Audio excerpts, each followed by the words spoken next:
5 kali, dia kuat.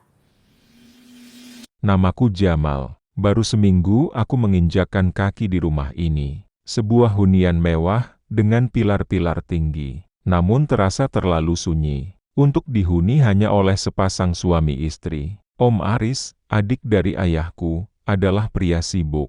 Dunianya hanya berputar pada angka dan proyek. Namun, bukan Om Aris yang membuatku betah terjaga hingga larut malam. Adalah Tante Maire, istrinya. Sore itu, saat aku menyeret koper terakhirku, dia berdiri di ambang pintu, mengenakan gaun sutra tipis berwarna krem. Jatuh sempurna mengikuti penampilannya yang menonjol. Senyumnya tidak sekadar menyapa, ada binar di matanya, seolah mengatakan, kehadiranku adalah hiburan yang sudah lama ia nantikan. Rumah ini milikmu juga sekarang, Jamal. Anggap saja tante adalah orang yang akan mengurusmu. Bisiknya, saat kami berpapasan di lorong sempit menuju kamarku. Aroma parfum melati yang kuat dari lehernya tertinggal di indera penciumanku, memicu getaran perasaan yang seharusnya tidak boleh ada untuk seorang keponakan. Setiap jam 6 pagi, saat embun masih menempel di jendela, dan Om Aris sudah berangkat menuju kantor, rutinitas itu dimulai. Tante Maira menyebutnya sajen kopi pagi. Aku keluar kamar dengan kaos kutang dan celana pendek.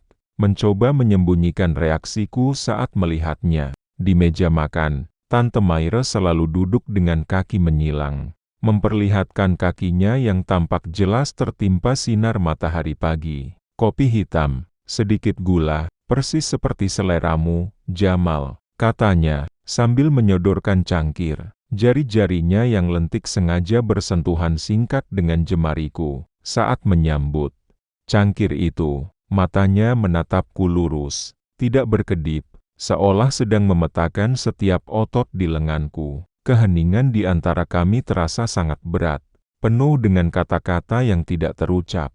Namun sangat terasa ketegangannya. Aku tahu, kopi ini bukan sekadar minuman, ini adalah isyarat. Malam itu, hujan turun dengan deras. Om Aris memberi kabar bahwa ia harus menginap di luar kota, karena proyek darurat.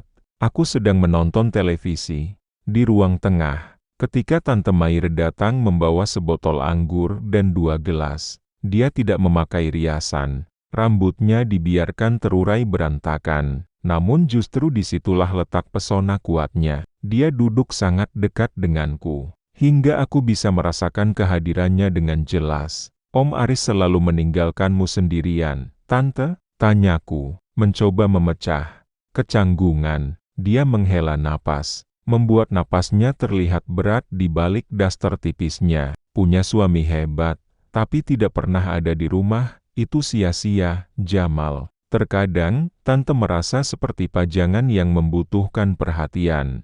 Jeda agak panjang, dia meletakkan tangannya dengan ragu di dekat lututku. Dinginnya gelas anggur beradu dengan suhu kulitnya. Aku menelan ludah. Di luar, petir menyambar. Namun ledakan yang lebih besar justru sedang terjadi di dalam dadaku. Keesokan paginya, suasana dapur menjadi sangat panas. Bukan karena kompor yang menyala, tapi karena Tante Maire muncul dengan pakaian yang lebih mencolok dari biasanya. Dan sebuah insiden kecil saat memasak membuat jarak di antara kami benar-benar hilang. Pagi, itu udara terasa gerah. Namun suasana di dapur jauh lebih membara. Aku melangkah menuju meja makan, dan seketika, langkahku terhenti. Tante Maire sedang membelakangiku. Sibuk di depan kompor. Dia hanya mengenakan celemek masak tipis di atas daster satin merah yang pendek. Postur tubuhnya terlihat jelas setiap kali dia bergerak mengaduk masakan. Saat dia berjinjit untuk mengambil bumbu di rak atas, daster itu terangkat sedikit, memperlihatkan keindahan yang membuat tenggorokanku kering. Sangat putih, sedikit terbelah. Itulah yang terlihat. Jamal, bisa bantu Tante? Tanganku licin terkena minyak, ucapnya tanpa menoleh. Suaranya pelan, namun penuh tekanan. Aku mendekat. Jantungku berdegup kencang. Aku berdiri tepat di belakangnya. Bau tumisan bumbu bercampur dengan aroma tubuhnya yang khas. Saat aku meraih botol, bumbu itu, dadaku tidak sengaja berjarak sangat dekat dengan punggungnya. Dia tidak menghindar, malah mencondongkan tubuhnya sejenak di bahuku. Aduh, Tante Maira memekik pelan. Rupanya saus yang ia masak memercik ke jemarinya, lalu mengalir turun ke pergelangan tangannya. Tanpa pikir panjang, aku meraih tangannya. Sini, Tante, biar aku bersihkan. Aku mengambil tisu, namun Tante Maira menatapku. Dengan tatapan yang sulit dijelaskan, dia menarik tanganku, menuntun jemariku untuk menghapus noda saus itu secara perlahan dari kulitnya. Interaksi itu terasa menegangkan. Matanya sayu, bibirnya sedikit terpisah, menunjukkan bahwa dia menikmati ketegangan. Ini, kamu berani sekali ya, Jamal, bisiknya. Tangannya yang bebas mulai bergerak mendekat ke dadaku, merasakan detak jantungku yang menggila. Di dapur yang sempit itu, aku bisa merasakan setiap tarikan napasnya yang mulai tidak teratur. Pakaian tipisnya tidak lagi menghalangi pikiranku. Kami berhenti dalam jarak yang sangat dekat.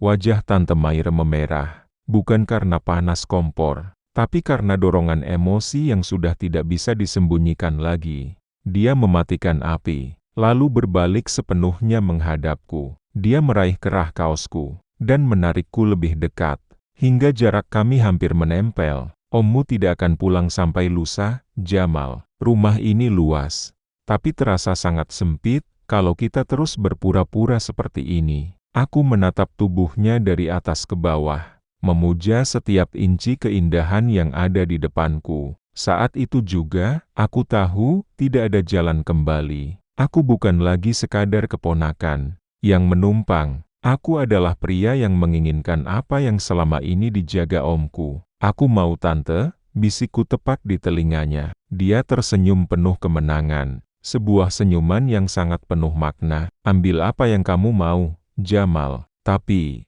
ingat, ini hal yang hanya kita ketahui di bawah atap ini. Jamal mulai menyusun rencana gila, untuk benar-benar memengaruhi Tante Maira sepenuhnya. Namun rintangan muncul. Seorang tetangga mulai curiga, dengan seringnya Jamal dan Tante Maira terlihat berduaan di balkon saat malam hari. Bagaimana Jamal menyingkirkan gangguan itu untuk mendapatkan hadiah utamanya? Setelah kejadian di dapur, pikiranku tidak pernah tenang. Setiap kali aku menutup mata, yang terbayang adalah postur tubuh Tante Maira di balik daster merahnya. Aku menetapkan satu tujuan. Aku harus memiliki wanita ini seutuhnya, tanpa ada batasan.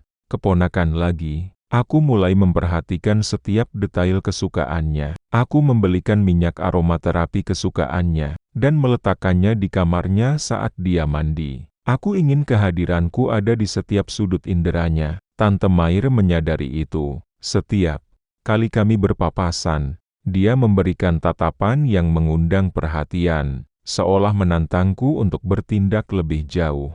Bu RT yang tinggal tepat di sebelah rumah mulai menaruh curiga. Suatu malam, saat aku dan Tante Maira duduk berdekatan di balkon, menikmati angin malam, aku melihat kilatan lampu ponsel dari jendela rumah sebelah. Tante, sepertinya kita diawasi, bisikku, sambil menahan pinggangnya dengan posesif. Tante Maira terlihat panik sesaat, namun aku segera menenangkannya. Aku harus memutar otak.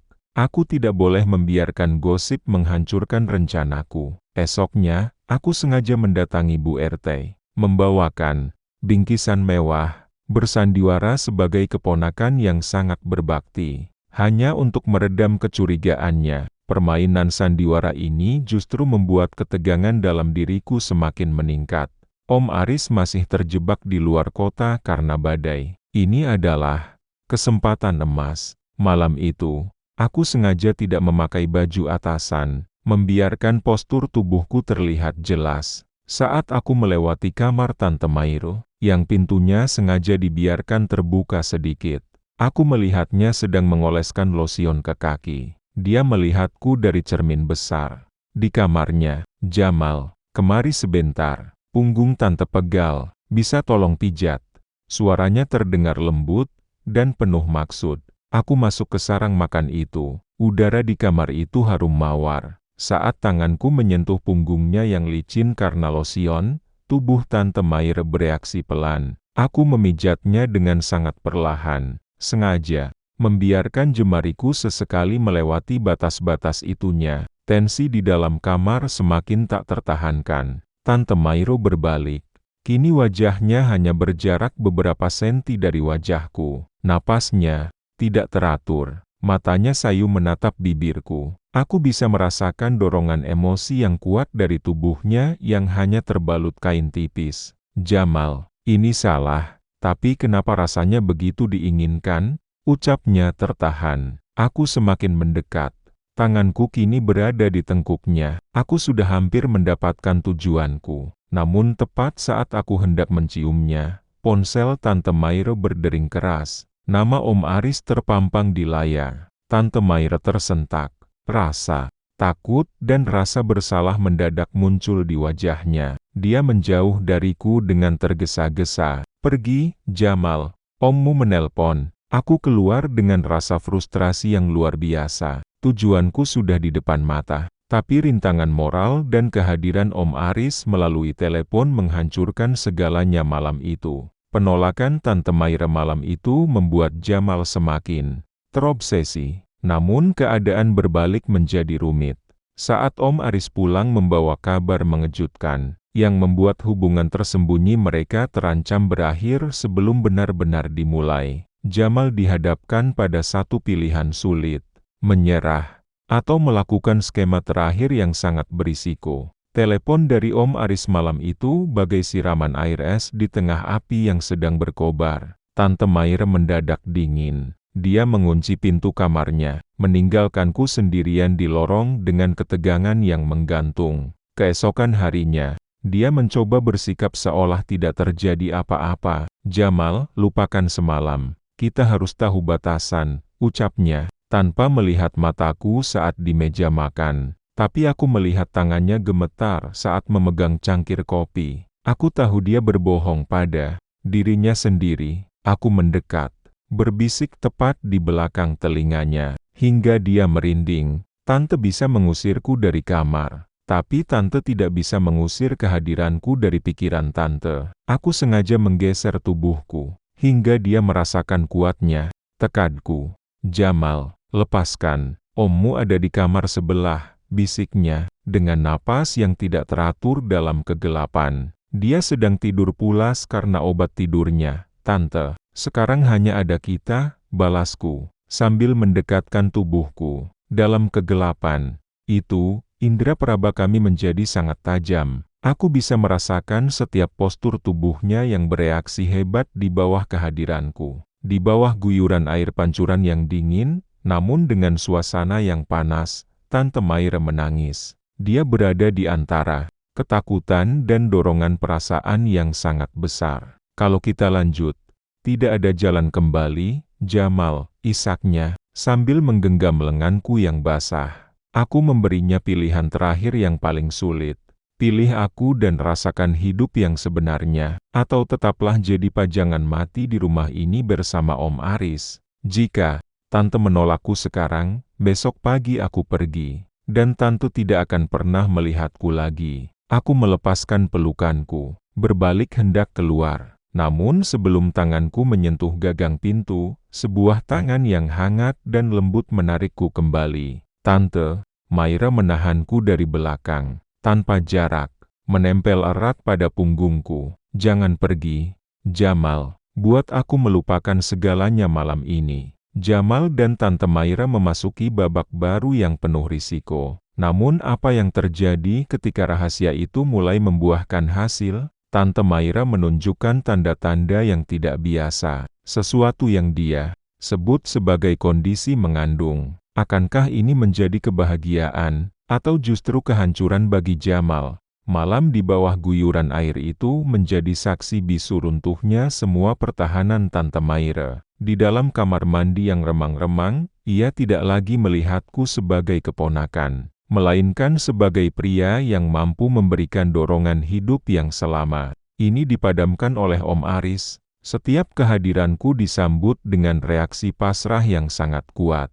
Tante Maire mencengkeram lenganku, membiarkan dorongan emosi yang sudah lama terpendam meluap begitu saja. Kami hanyut dalam situasi yang sulit dijelaskan, namun terasa sangat nyata. Malam itu, untuk pertama kalinya, aku benar-benar merasakan kedekatan penuh dengannya, tanpa ada yang tersisa untuk suaminya. Minggu-minggu berikutnya adalah fase rahasia bagi kami. Setiap kali Om Aris berangkat kerja, rumah mewah itu berubah menjadi ruang tanpa pengawasan. Tante Maira mulai berani memakai pakaian yang tidak biasa di hadapanku. Gaun sutra yang hanya perlu ditarik sedikit untuk mengusik pikiranku. Hubungan kami menjadi lebih intens. Kami melampaui batas di ruang tamu, di meja makan, hingga di dapur tempat semua ini bermula. Tante Maira tampak jauh lebih muda dan bercahaya. Ia sering berbisik bahwa kehadiranku terasa lebih berarti daripada tahun-tahun yang ia habiskan bersama Om Aris.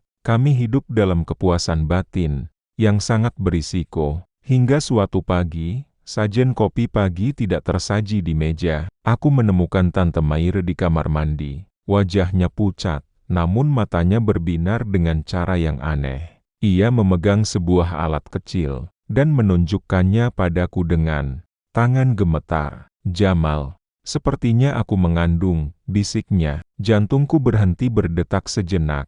Itu bukan berita buruk, melainkan kemenangan telak.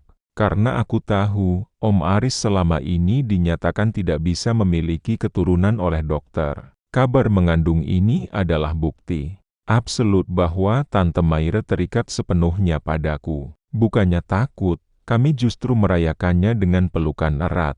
Yang paling berkesan yang pernah ada, Om Aris, yang sangat mendambakan anak, justru sangat bahagia mendengar kabar itu tanpa curiga. Sedikit pun, kami berhasil. Aku mendapatkan cintanya, kedekatannya, dan kini, aku akan memiliki masa depan yang terikat padaku. Dari asal-usulku sendiri yang tumbuh di kondisinya, sementara Om Aris akan membiayai semua kemewahan hidup kami. Ini adalah kemenangan yang sempurna. Segala sesuatu yang indah memiliki harga. Bagaimana? Jamal dan Tante Maira menjalani hari-hari mereka dengan rahasia besar di kondisi Tante Maira, dan pelajaran apa yang akhirnya Jamal petik dari pengkhianatan paling manis ini.